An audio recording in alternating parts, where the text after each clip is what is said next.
एक ऐसा सैनिक जिसे पाकिस्तान अपने खेमे में लेना चाहता था, लेकिन वो मरते दम तक हिंदुस्तान के लिए लड़ा। एक ऐसा जवान जिसकी वजह से वैष्णो देवी का मंदिर आतंकवादियों से और पाकिस्तानियों से बचा। एक ऐसा शख्स जिस पर पाकिस्तान ने 50,000 रुपए का इनाम रखा था। तो चलिए आज आपको सुनाते हैं भारत के शेर ब्रिगेडियर मोहम्मद उस्मान की रियल स्टोरी।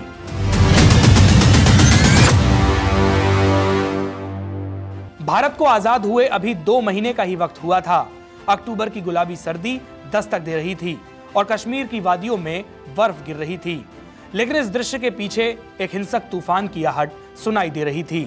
अक्टूबर 1947 के पहले हफ्ते में अचानक कबायली पठानों ने पाकिस्तानी फौज की मदद से जम्मू कश्मीर पर हमला बोल दिया। जैसे जैसे अक्टूबर का आखिरी हफ्ता नजदीक आया, कबायली श्रीनगर के अंदरूनी इलाकों तक पहुंच गए।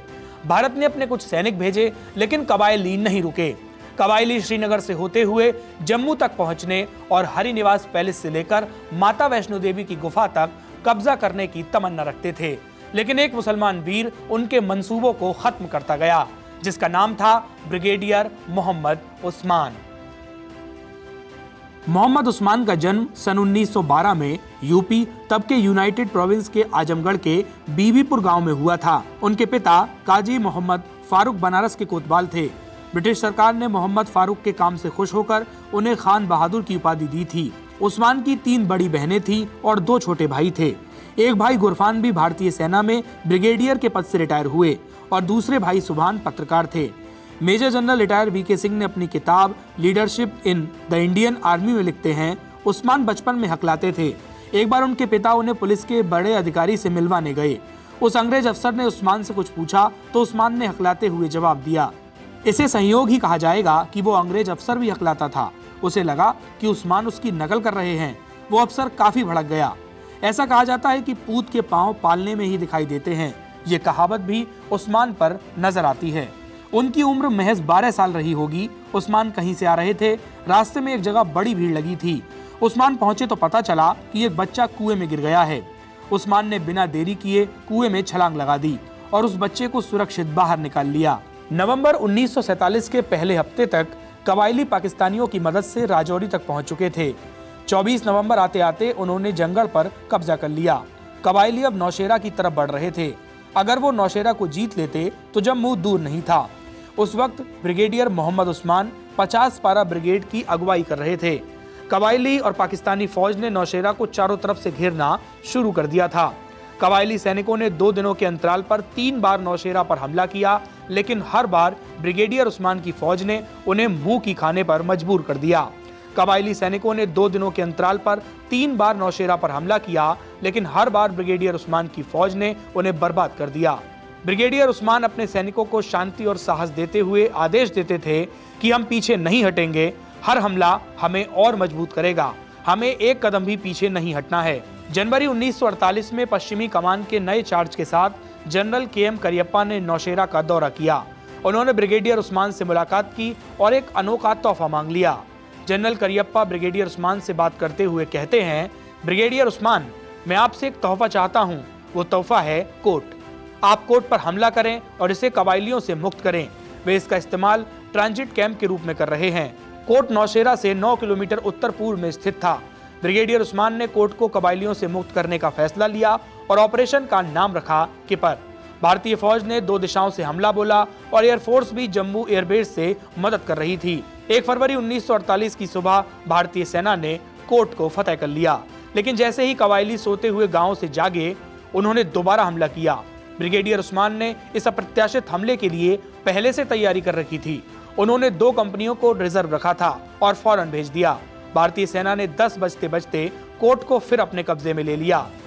जिस दौरान देश का बंटवारा हो रहा था, उस वक्त मोहम्मद अली जिन्ना चाहते थे कि मोहम्मद उस्मान पाकिस्तान के खेमे में आ जाएं, लेकिन मोहम्मद उस्मान कहते थे कि उनका मजहब कुछ भी हो, लेकिन उनका देश सिर्फ हिंदुस्तान है।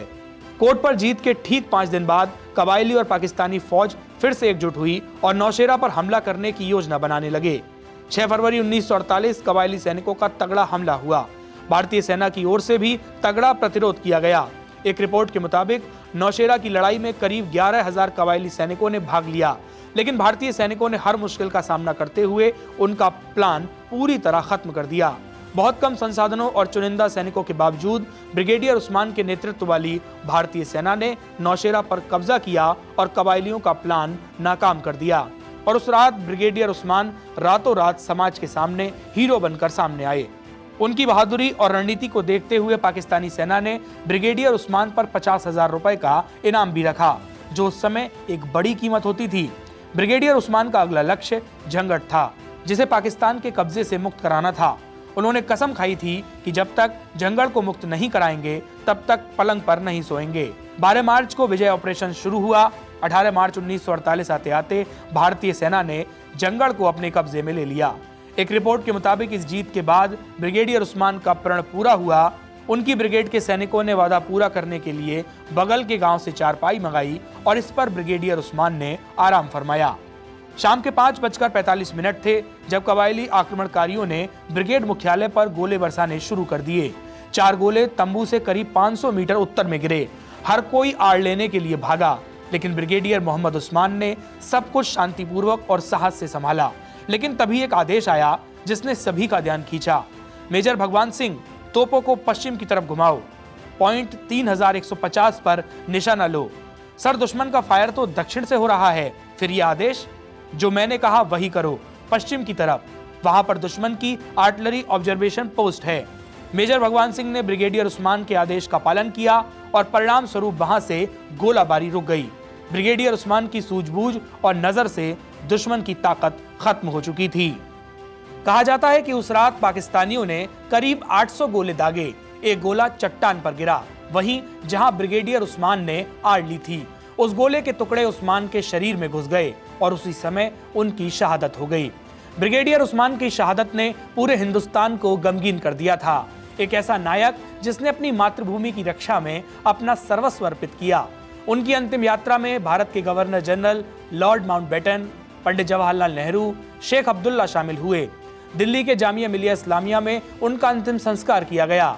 शायद इसीलिए कभी इमरान प्रतापगढ़ी ने कहा था, जब जब पड़ी जरूरत हमने तब तब कफन लपेटे हैं, माँ हम भी तेरे बेटे हैं, माँ हम भी तेरे बेटे हैं।